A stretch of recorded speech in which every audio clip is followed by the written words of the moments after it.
Another big one pathway for signal transduction is the one where we have the nitric oxide and protein kinase G, which depends on GMP, cyclic GMP, okay? The nitric oxide is one of the mediators, one of the more interesting mediators, because it's not a peptide, not a lipid, it's a gas, okay? So it easily diffuses through the membrane and enter the cells. So we have no receptors for a gas molecule. The mode of action of nitric oxide is to bind different proteins that have tyrosines or cysteines, free tyrosines and free cysteines that allows nitric oxide to bind and to change the structure of that protein, is starting to modulate that signal transduction pathway, okay? There are other molecules, there are other derivatives of oxygen, reactive oxygen species, which are very common in the study of environmental pollution and intoxication, because they are very well known to be produced under stress, yes? And the reactive oxygen species are a burden class of mediators that are not only in the harmful effect, but also in the physiology. So we have to know about this. This cartoon shows us the classic overview of the activation of this system. As you can see here, there is a neuron which produces the acetylcholine, the neurotransmitter, and activate an endothelial cell.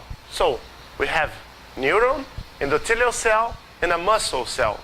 So it's quite easy to associate with our blood vessels, yes? Because we have to control the pressure, the blood pressure, and the tonus of the vascular size. And nitric oxide is one of the molecules involved in vasorelaxation, okay? So, look, when the activation of the endothelial cell occurs, the concentration of calcium raises, and the nitric oxide synthase starts to produce nitric oxide. It diffuses through the membrane and activates another enzyme which is called guanylyl cyclase that converts GTP into cyclic GMP, okay? So here is not cyclic AMP, it's cyclic GMP. This molecule, cyclic GMP, is the activator of protein kinase G, because protein kinase G, cyclic GMP dependent, okay? The PKG phosphorylates lots of things inside the cell. In the muscle, it phosphorylates the myosin heavy chain and allow this to detach from actin and brings relaxation, okay? You make the muscle to relax. This is one example of a very complex signaling pathway, but all these molecules, all these systems can be together in the same organism, can be working in the same organism. The problem, or not the problem, the nitric oxide is it's a molecule that is easily destructed. It is easily metabolized, so it cannot go to distance where it is produced. It's a local mediator, okay? And being the local mediator, it will activate the systems that he can in the other cells and put in these cells to active together in order to make a response, cell response. This kind of cell signaling pathway is very important and very common nowadays because of the Viagra, the sildenafil. Sildenafil is the bioactive compound in Viagra, and it is the inhibitor of phosphodiesterase 5. It inhibits the enzyme that degrades cyclic GMP. So the levels of cyclic GMP, once increased, they never fall down. They stay high levels of cyclic GMP.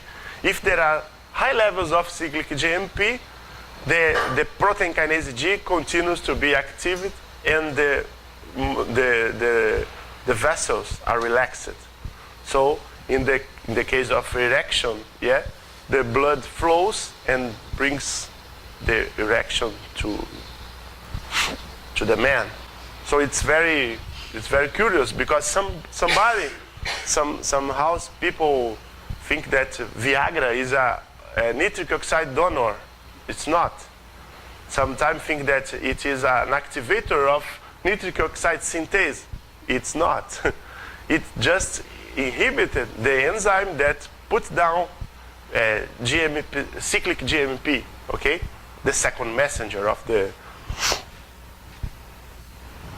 So, with this information, I would like to thank you for your attention and try to give you the message that if you can, in your projects, in your interesting, if you can take a look into these molecules that are involved in cell signaling, in the procedures, in the cell signaling pathways, and try to give another step, not only to be in the consequence, oh, it dies or it's not good, but try to see what's happening with the organism, even if it is an inferior organism or a fish or a tree or human beings, like many of you work with, okay?